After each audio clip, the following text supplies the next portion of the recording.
Outremernews.fr, le site de l'actualité Outre-mer, 24 heures sur 24 et 7 jours sur 7. Retrouvez la chaîne Outremer News sur YouTube.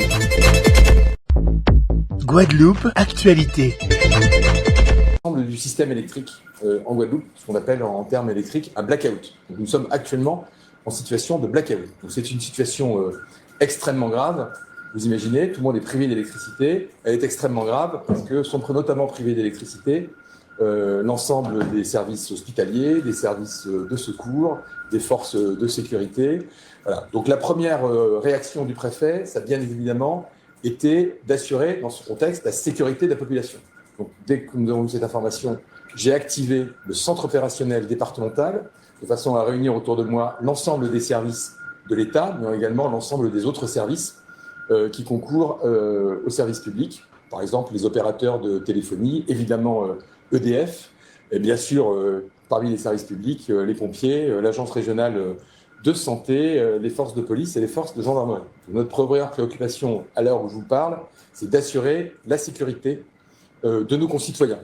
La sécurité de nos concitoyens, ma première préoccupation, c'est évidemment les établissements de santé. Alors là, à ce stade, l'ensemble des groupes électrogènes, selon les informations qui sont à ma disposition, ont pu prendre le relais au CHU, au CHBT, dans les autres centres hospitaliers. Ça, c'est vraiment la première priorité. La deuxième priorité pour le préfet, c'est ce qu'on appelle les personnes à haut risque vital, c'est-à-dire les gens qui sont chez eux, sous respirateur, sur un lit médicalisé, qui sont en dialyse à domicile. Donc la première priorité avec l'ARS, c'est évidemment de pouvoir s'assurer, et les services de secours, et notamment le SAMU, de pouvoir assurer la mise en sécurité, si nécessaire, de ces personnes. Ça, c'est la priorité absolue. Voilà, donc ça c'est l'objectif numéro 1. L'objectif numéro 2, c'est de rétablir le plus rapidement possible le fonctionnement électrique. Pour rétablir le fonctionnement électrique, il faut bien sûr relancer les moyens de production qui se sont, en termes électriques, effondrés. J'ai pris mes responsabilités.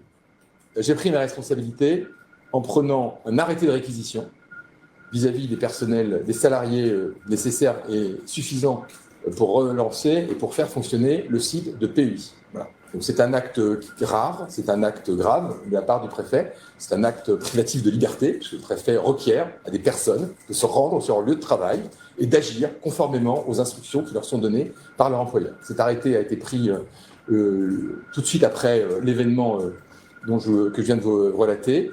Donc l'objectif, c'est d'abord effectivement qu'on retrouve très rapidement sur le site de Jarry le fonctionnement normal de la centrale, qu'on relance le groupe, qu'on relance les moteurs de la centrale, qu'on relance la centrale électrique, que tout le monde puisse être rapidement reconnecté au réseau. Alors, vous savez que la centrale de Jarry représente à peu près 50 à 60% de la production électrique, mais compte tenu effectivement des faits de sabotage, disons les mots, des sabotages qui ont été connus ce matin, il n'y a pas simplement que la centrale de Jarry qui a été touchée, mais tous les autres sites se sont également effondrés. Je pense par exemple à Bouillante, et je pense par exemple à Albioma. Donc aujourd'hui, on est dans une remise en fonction qui va prendre du temps. Voilà, c'est pas immédiat. Il faut reconnecter l'ensemble du réseau, assurer effectivement le fonctionnement du réseau, reconnecter progressivement l'ensemble des moyens électriques de l'archipel pour retrouver un fonctionnement normal.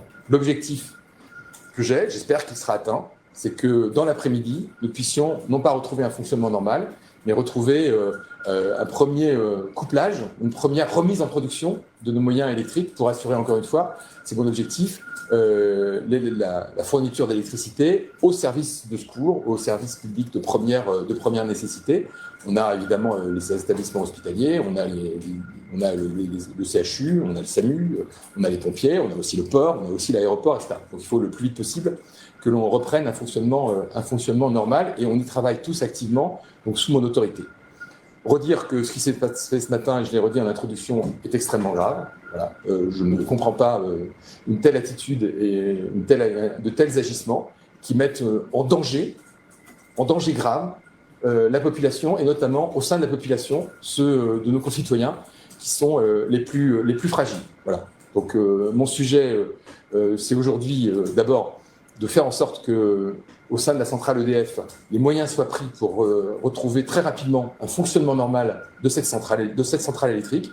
J'ai pris, et c'est un événement à souligner, parce que c'est un acte grave, déterminé de ma part, un arrêté de réquisition qui contraint les personnels concernés à reprendre leur travail et à l'exécuter. Et évidemment, on travaille avec l'ensemble des services de secours pour rétablir très très vite la situation électrique. J'espère que dans l'après-midi, j'aurai des bonnes nouvelles à vous annoncer. Je ne suis pas complètement sûr à ce stade, donc on est tous extrêmement mobilisés et tout le monde est sur le pont. Donc voilà, à cette heure, ce que j'ai été en mesure de vous donner comme information et je suis à votre disposition pour répondre à vos questions.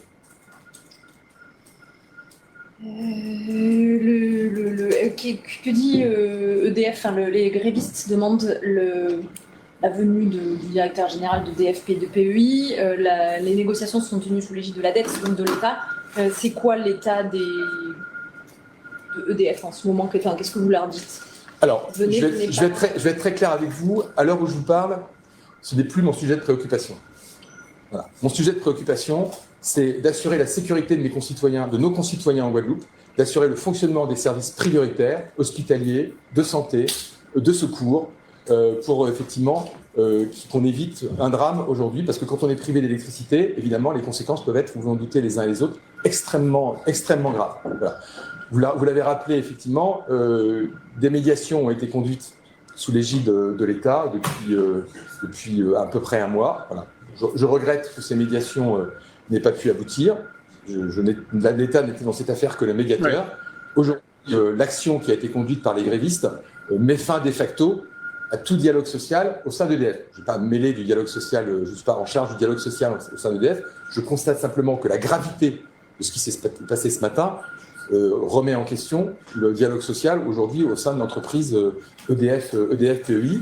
J'allais vous dire, ce n'est plus mon sujet. Mon sujet maintenant, il est double. C'est la sécurité de la population et le rétablissement de l'électricité, y compris par les moyens que la loi donne au préfet, met à la disposition du préfet, y compris les moyens coercitifs que la loi met à la disposition.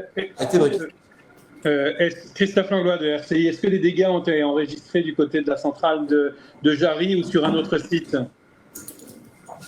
Alors, il n'y a pas, les dégâts principaux ont été commis sur la centrale de Jarry, puisque quand vous mettez brutalement à l'arrêt effectivement une centrale électrique, je ne suis pas spécialiste des sujets, mais effectivement vous causez du dommage au matériel. Je crois qu'il y a aussi j'ai compris qu'il y avait aussi des actions de dommages causés au matériel, disons le mot de sabotage sur d'autres installations de la centrale. Alors, nous, on est en train de faire le point avec les équipes d'EDF. Il n'y a pas eu à ce stade d'autres dommages, sinon la conséquence d'un arrêt brutal de la production électrique sur le site d'Albioma et le site de Bouillante. C'est-à-dire qu'on a perdu Bouillante et on a perdu le site d'Albioma parce que, effectivement, quand vous perdez tout d'un coup 120 MW sur un réseau qui en produit 240, le réseau s'effondre et donc les moyens de production qui sont couplés à ce réseau, effectivement, décrochent, entre guillemets. Voilà, donc il n'y a pas de difficulté, les moyens sont préservés, ils ont simplement, effectivement, été décrochés du réseau, donc ça prendra aussi du temps. Ce n'est pas simplement un sujet qui concerne la centrale de Jarry, ça prendra aussi du temps de reconnecter Bouillante et de reconnecter Albioma. Quand vous dites du temps, on a des estimations parce que normalement il y a des exercices qui sont menés de blackout, etc. Et souvent à la réunion la dernière fois, EDF mettait un post, je ne sais plus sur quel réseau social, en disant en 1h30 on est capable de tout refaire. Est-ce que un blackout, encore une fois, un blackout c'est pas 1h30, c'est plus raisonnablement 4 à 6 heures. Le retour à la situation normale. C'est pas le cas, lorsqu'on est un blackout causé par un accident ou un incident de production, encore une fois, on n'est pas dans ce cas de figure parce que ce qui s'est passé ce matin est d'une extrême gravité. Mais quand on est dans un accident ou un incident de production, c'est en moyenne, si je dis pas de bêtises, entre 4 à 6 heures pour établir le fonctionnement normal. Est-ce que votre arrêté a été attaqué au tribunal administratif? Les grévistes parlaient de la possibilité de le faire si jamais vous faisiez ça dans les jours qui précèdent. Est-ce que vous avez déjà eu vent de ça ou pas? Pas à ma connaissance à ce stade. Peut-être une précision pour répondre à votre question. Cet arrêté, il est pris face à un désordre grave commis en termes d'ordre public. Cet arrêté, il ne peut pas être pris à titre préventif ou par anticipation, qui effectivement le rendrait extrêmement fragile. C'est un acte grave, encore une fois, le préfet est garant des libertés, il est garant du droit de grève, et parmi ces libertés, il est également garant du droit de grève. Donc le préfet ne peut prendre des mesures d'entrave à un droit constitutionnel qui est le droit de grève que quand il est face à une situation extrêmement grave de trouble à l'ordre public. C'est pour ça que l'arrêté ne pouvait pas être pris de façon anticipée ou préalable à la situation que l'on connaît aujourd'hui, mais dès lors que cette situation est avérée, dès lors que cette situation intervient, eh bien, le préfet est légitime pour prendre ses responsabilités et utiliser tous les voies de droit qui sont à sa disposition pour mettre fin à la situation actuelle. D'accord, vous allez nous tenir au courant des trucs en temps réel dans la mesure de la capacité du réseau? Comment on fait? Alors, on va essayer enfin, de vous donner. Le réseau pour l'instant, ce qui est très affecté, c'est le réseau de téléphonie mobile. Hein. Pour l'instant, le réseau fibre, le réseau Internet fonctionne. Fonctionne parce que c'est un réseau physique. Ce qui est affecté, c'est qu'aujourd'hui, les antennes de téléphonie mobile ont 2 à 3 heures d'autonomie en fonction des batteries qui sont à disposition des antennes de téléphonie, mobile. Voilà, donc on est, voilà, donc on garde un certain nombre de moyens, notamment les réseaux filaires entre guillemets ou les réseaux physiques. Ok.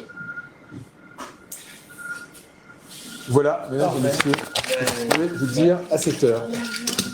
19h pour le reste. Pardon? 19h pour le reste. Ouais. Le COD fonctionne. Le COD est opérationnel. 8h45 sur matin. C'est quoi 19h? On a fait un communiqué de presse. Faire la préfecture. On a fait un communiqué de presse. Vous l'avez? Oui, alors moi j'ai eu du mal à le télécharger, mais oui. Mais souvent, Vous refaites un pas podcast à de 19h? voilà, que Non, j'en sais rien pour l'instant. Anna? Outremernews.fr, le site de l'actualité outre-mer, 24 heures sur 24 et 7 jours sur 7. Retrouvez la chaîne Outremer News sur YouTube.